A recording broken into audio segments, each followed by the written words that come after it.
a world record football transfer. That phrase used to mean something in football. When clubs used to go and spend big money on players, it meant you were getting the best. Elite level professionals, established internationals, goal scorers, icons, potential future superstars. When you spend that money, you expect big things. And now these players have earned a legendary status in the game, albeit for different reasons. So let's watch and see what big money in football used to get you.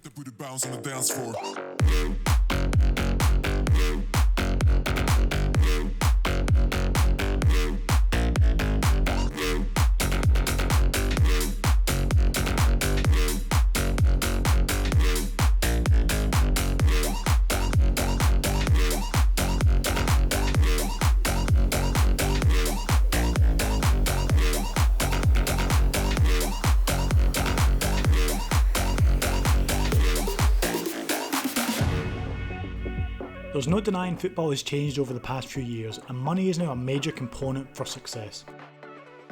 But trying to keep up with big money transfers these days is almost impossible. Seemingly every day massive moves are happening, with players and their price tags not always matching up. So we wanted to look into this to see what a once world record transfer would get you in today's football market. And we decided the starting point for comparison will be from the year 2000 onwards, just to try and keep things as up to date as possible, as I think it's fair to say you would struggle to get a player of Maradona's ability for 5 million these days. Now before the video starts, we just wanted to clarify a lot of time and research went into this, finding the accurate information, putting everything all together. That's not even talking about the amount of math we had to do, converting euros or dollars into pounds, taking inflation into account, finding accurate numbers. No matter what we do, someone will find a mistake. So if a mistake is found, all the information came from the BBC and Transfer Market online. So if you have any issues, take it up with them, argue with each other, have the disagreements in the comments section if you want. We did the best we could, we found all the information for this video. So anyway, let's get back to the content. Here you have it, one-time world record transfer money, then versus now. Now, starting us off is Hernan Crespo, who in the year 2000 moved from Parma to Lazio for a world record fee of 35.5 million. The Argentinian striker was starting to gather quite the reputation in world football, having starred for Parma and consistently scoring goals in the Serie A. He was also one of the major reasons behind this club's recent success in winning the UEFA Cup. This prompted Lazio to splash the cash and bring the striker to their club, and it proved to be successful as in his first season he finished as a Serie A top goal scorer. Unfortunately, a lot of his time at Lazio was also spent on the treatment table. So now let's find out what this kind of money would get you in today's football market. For 35 million you can now get yourself a world-class goalkeeper, with Ederson moving from Benfica to Man City for that amount of money in 2017. The Brazilian goalkeeper had been a hot prospect in European football for a few years thanks to the outstanding performances he displayed whilst playing for Benfica. This prompted Pep Guardiola to bring him to Manchester City. He was looking for a top-class goalkeeper who was good with his feet, being able to play in his system, but also still have the reflexes to be successful in the Premier League. So there's no doubt in this case that the money spent on Ederson was good value for money. Next up is Luis Feigl, who moved from Barcelona to Real Madrid in the year 2000 for a new record transfer fee of £37 million. A legend of the game who was at the peak of his powers at this time, he was running the show for Barcelona and was easily one of the best players in their squad. The fact that he was willing to move directly from the Nou Camp over to the Bernabeu is almost unthinkable, and it caused massive ripples in world football. Both sets of fans were unsure what to make of the situation, and there was the infamous time during the derby that someone threw a pig's head at him during the game. But he would go on to settle at the club, and he would play an integral part in the Galacticos era. So now you gotta ask, what kind of player are you gonna get for that money these days? Well, here's your answer. It can get you this man right here. So for around the same cost as a Feigl, you can get Mustafi, who moved from Valencia to Arsenal in 2016 for in and around the same amount of money. Prior to this big money move, he was playing for Valencia in La Liga and also won the World Cup with Germany. That was not a mistake, you heard that correctly, this man won the World Cup. With a World Cup win on his resume, big things were expected of him at Arsenal, but it hasn't quite turned out the way most people hoped it would. With the fans hoping for another Sol Campbell, he's been playing more like Naomi Campbell. So when comparing these two transfers for value for money, there's no doubt that it goes to Feigl in this case. Alright, so next up we have a world transfer record that stood for 8 years when Zinedine Zidane moved from Juventus to Real Madrid in 2001 for £45.6 million. There's no question at this time Zinedine Zidane was considered the best midfielder in world football and potentially the best player in world football. So let's have a look at some of the stats and reasons that prompted Real Madrid to do this world record transfer. He was a recent Ballon d'Or winner. He was a recent World Cup winner. He was a recent European Championships winner, and ultimately he was a global footballing icon. So this is exactly the type of player that you spend big money on to bring to your club. So as much as the amount of money being spent at that time was a little bit of a shock, it was no surprise to anyone when you bring a player like this into the project that Real Madrid were doing at that time. Even whilst being surrounded by superstars at the club, Zidane always shone the brightest and was always known as the #1 Galactico in that team. He would also go on to score one of the greatest goals in Champions League history in the final in 2002 at Hampden Park to win Real Madrid the Champions League they'd been craving for so long. So now that we've recapped this legend's big money move, let's find out what that kind of money is going to get you today. That can get you Fred, who moved from Shakhtar to Manchester United in 2018 for in and around the same amount of money that was spent on Zidane. Before this move, he had been gathering a good reputation, playing in Ukraine, but most importantly when they were in the Champions League, he was never looking out of place and also was beginning to win caps for Brazil. Then in came Manchester United to swoop him up, bring him to Old Trafford and put him in their midfield.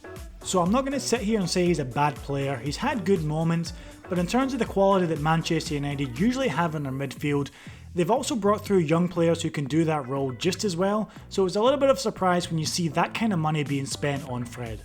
So now it doesn't even seem fair when you're trying to compare Zidane to Fred in terms of transfer money. It's not the player's fault, but there's absolutely no doubt that they did not get good value for money compared to Zidane.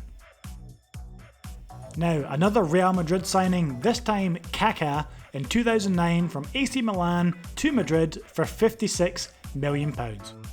Before this move, Kaka was being considered the best player on the planet and having a name instantly recognisable all over the world. Consistently winning trophies and honours for both club and individually, also on the European stage he put in a lot of performances that will go down in history, and ultimately this got him the vote to win the Ballon d'Or. No matter who his teammates were, Kaka was always seen as the top player at AC Milan, so it made sense for Real Madrid to bring him to the club and try and repeat the previous Galacticos era. But no matter how hard he tries, whenever he pulled on that famous white shirt, it just didn't seem to happen for Kaka. Injuries also blighted a lot of his career there, so it was really a tough time after making this world record transfer move. So this transfer can be seen as a little bit of a mixed bag, so let's find out what that type of money is going to get you today. You can buy Christian Pulisic, who moved from Borussia Dortmund to Chelsea in 2019 for £56 million. One of the brightest young stars in world football for a number of years, he was always seen as Borussia Dortmund's best player, always scoring goals and coming in with assists, so it was just a matter of time before a big club came in and Chelsea were the ones to make that move. Coming in at the halfway point in a season is always tough for a player to settle in and get with the rhythm of the squad, but after a few games Pulisic really put his mark down and really made an impact at Chelsea.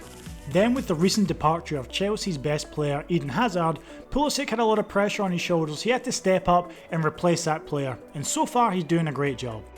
Unfortunately, Pulisic shares more with Kaka than just their shirt numbers, as recently he suffered a pretty bad injury, which unfortunately is going to rule him out for a number of games, so we're going to have to wait and see if he can capture that form again. So in terms of value for money comparing these transfers, I think it can go either way. However, based on the career that Kaka had overall, you probably have to lean towards him just a little bit. Surprise, surprise, another Real Madrid signing, this time Cristiano Ronaldo from Manchester United to Madrid in 2009 for £80 million. So in terms of the transfer itself, this one has a lot in common with the Zinedine Zidane move, where at the time Ronaldo was considered one of, if not the best player in world football. So let's break down some of the stats and info for him that prompted this move. He was a recent Premier League winner, a recent European Cup winner, a recent Club World Cup Championship winner, a recent Golden Boot winner, and of course a recent Ballon d'Or winner. So even though the amount of money being spent at this time was a big shock, it made sense to most people in football that they were trying to repeat the success they had with Zinedine Zidane, and Ronaldo was the one to do that. At this time, Barcelona were seen by most as the #1 team in Spain, so Ronaldo's job was to bring success back to the Bernabeu. And it wouldn't take him long to do this, gathering his teammates and bringing success back, first of all by winning the La Liga, but ultimately the main prize that they want in Madrid is the European Cup, and he would have many successes with that over the next few years. So there is no doubt that this was money well spent by Real Madrid when you look at the success they had during his time at the club. So now let's see, what does £80 million get you now? That can buy you Harry Maguire, who moved from Leicester City to Manchester United in 2019 for £80 million. Before joining Manchester United, Harry Maguire had been making some good performances for Leicester City in the Premier League and testing himself against some of the best strikers in the world. But ultimately it was his performances at the World Cup for England that prompted Manchester United to spend that kind of money in bringing him to the club. They had been in dire need for a new centre-back for a number of years, and they were hoping that Harry Maguire could come in, sort that defence out and give them the kind of power and grit that they've needed in a centre-back for quite a while. Things actually started out pretty well when he joined the club. He was made captain, sorted that defence out where needed, and even stepped up and scored a goal from time to time. But recently some parts of his game have started to get exposed, and people are starting to question whether that amount of money for Harry Maguire was money well spent. Now again, I'm not trying to say he's a bad player, all I'm trying to show is that what is happening in the world transfer market these days. When £80 million used to get you Cristiano Ronaldo, now it gets you Harry Maguire. So the final question that's got to be asked, where is the world football market going to end up? Well, at this stage it seems inevitable that we're going to see the first billion-pound player in no time. We hope you enjoyed the video. This is the Bosman viewing, so if you're new to the channel, check out our other content. We've got lots of different football videos on here. If you enjoyed this, if you could thumbs it up, that'd be great. Subscribe, and we'll see you on the next one.